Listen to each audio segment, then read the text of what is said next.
प्रधानमंत्री किसान सम्मान निधि योजना, इस योजना के तहत अभी तक 12 किस्तें मिल चुकी हैं। अब पीएम किसान योजना की 13वीं किस्त आ चुकी है। 13वीं किस्त का इंतजार। चलिए आज आपको पीएम किसान योजना की 13वीं किस्त की तारीख बताते हैं। और 13वीं किस्त बहुत सारे किसानों को इस बार नहीं मिलेगी। ये बहुत ही बड़ी अपडेट है, क्योंकि आज ही इसके नियमों में बहुत सारे बदलाव हुए हैं। बहुत से किसानों को काम करके अनिवार्य रखने होंगे, तभी उनके पैसे मिलेगा। अगर किसान ये काम पहले से कंप्लीट नहीं करता है तो पीएम किसान की ये 13वीं किस्त नहीं मिलेगी। बहुत ही जल्द ये 13वीं किस्त मिलने वाली है। तो चलिए स्टेप बाय स्टेप 13वीं किस्त के बारे में क्या क्या काम किसानों को करना होगा और 13वीं किस्त कब मिलेगी, इस वीडियो में हम आपको पूरी जानकारी देने की कोशिश करते हैं। इसके अलावा आपको कोई भी वीडियो देखने की जरूरत नहीं पड़ेगी। अब यहाँ पर आप देख सकते हैं what are the benefits of the scheme. इस योजना का फायदा किस तरह से मिलता है, तो इस योजना में सालाना 6,000 रुपए दिए जाते हैं। जिन किसानों के नाम जमीन होती हैं और 4 महीने के अंतराल से ये 6,000 रुपए किस्तों में दिए जाते हैं। यहीं पे अब पीएम किसान योजना में 12 किस्तें अभी तक भेजी जा चुकी है, लेकिन अब इस योजना की 13वीं किस्त का समय आ चुका है। लेकिन पैसा मिलते कितने अंतराल से हैं? 4 महीने के अंतराल से कभी कभार सरकार देती है और कभी कभार 4 महीना के अंतराल से नहीं देती है, क्योंकि 11वीं और 12वीं किस्त का जो अंतराल था वो 5 महीने से ज्यादा का था। और सरकार बोलती है हम 4 महीने के अंतराल से ये पैसा जारी कर देते हैं। तो चलिए इसके बारे में हम आपको पूरी जानकारी बताते हैं। तो यहाँ पर आप देख सकते हैं इस योजना में भी जो 4 महीने के अंदर जो किस्त मिलती है, वो पहली किस्त यहाँ पर आप देख सकते हैं कि 1/12/2018, यानी कि सबसे पहली किस्त जो योजना की शुरुआत की थी 1/12/2018 को जारी कर गई थी।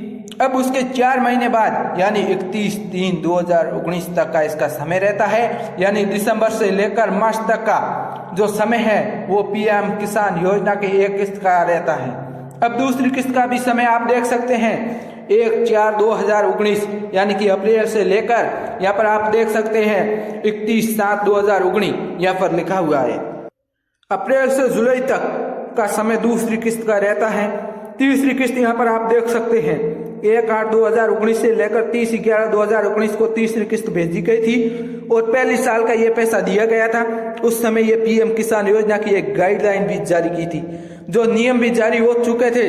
4 महीने के अंतराल में कभी भी पैसा दिया जा सकता है। इसका मिलने का जो समय है वो दूसरी किस्त का रहता है। दूसरी किस्त यहाँ पर आप देख सकते हैं 1/8/2019 से लेकर 20/11/2019 को 20 दी गई थी।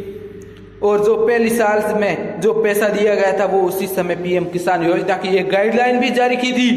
नियम भी जारी हो चुके थे। 4 महीने के अंतराल में कभी भी पैसा दिया जा सकता है। इसका जो मिलने का समय है वो 4 महीने का होता है और बीच में जो गैप होता है वो 4 महीने का होता है। यानी अगर आपको पीएम किसान योजना की पहली किस्त अगर जनवरी माह में मिलती है तो आपको आगे आने वाले 4 महीने के अंदर किसान को पैसा दिया जाएगा।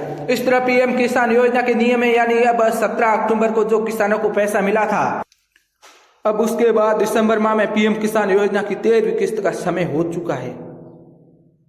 लेकिन यह कन्फर्म नहीं है कि सरकार 13वीं किस्त दिसंबर माह में ही जारी करेंगे, क्योंकि सरकार के पास अभी भी 4 महीने का समय बाकी पड़ा है। सरकार निरंतर ट्वीट करके तो बता रही है, लेकिन किसानों को अभी तक 13वीं किस्त का इंतजार है।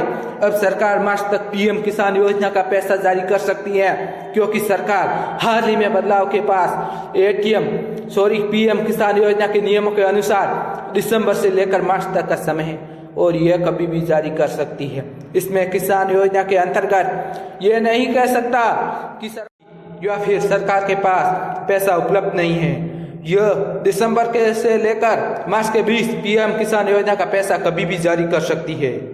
लेकिन अब हम बात करते हैं अगले किस्त प्राप्त करने के लिए किसानों को कौन कौन से काम करके अनिवार्य है। तो यहाँ पर मैं किसान का बेनिफिट्स स्टेटस ओपन कर लेता हूँ। पहले आपको यहाँ पर मोबाइल नंबर डाल के इमेज कोड डाल के गेट डाटा पर क्लिक कर लेता है। बेनिफिट्स स्टेटस ओपन होने के बाद किसान को कुछ महत्वपूर्ण बातों का ध्यान रखना होगा। इस बार पीएम किसान योजना में डेमो नोटिफिकेशन यस होना चाहिए, वो तो सभी को पता ही है। पहले यहाँ पर एक दूसरा ऑप्शन आया करता था, आधार वेरीफाई का, लेकिन अब वो ऑप्शन नहीं है। अब यहाँ पे किसानों को डेमो नोटिफिकेशन सक्सेस रखना होगा, एलिजिबल यस होगी तभी आपको पैसा मिलेगा, अगर नो है तो कंफर्म है 100% पैसा नहीं मिलेगा। और पीएम किसान योजना में पेमेंट मोड अब लगातार आधार करेगी, जिनके आधार में बैंक लिंक है यानी कि उन्हीं किसानों को पैसा मिलेगा, बाकी जिन किसानों के बैंक में आधार लिंक नहीं है वो इस योजना से वंचित रहने वाले हैं। और पीएम किसान योजना में अगर आपका आधार लिंक नहीं होता है और बैंक में लिंक नहीं होता है तो पीएफ यानी पैसा भेजने का होता है, पब्लिक फाइनेंशियल मैनेजर सिस्टम के माध्यम से पीएम किसान का पैसा भेजा जाए। आपके बैंक में आधार लिंक नहीं है तो ये रिजेक्ट दिखेगी पीएम किसान का, आप देख सकते हैं। और सबसे बड़ा और सबसे नया नियम जो सरकार ने बदलाव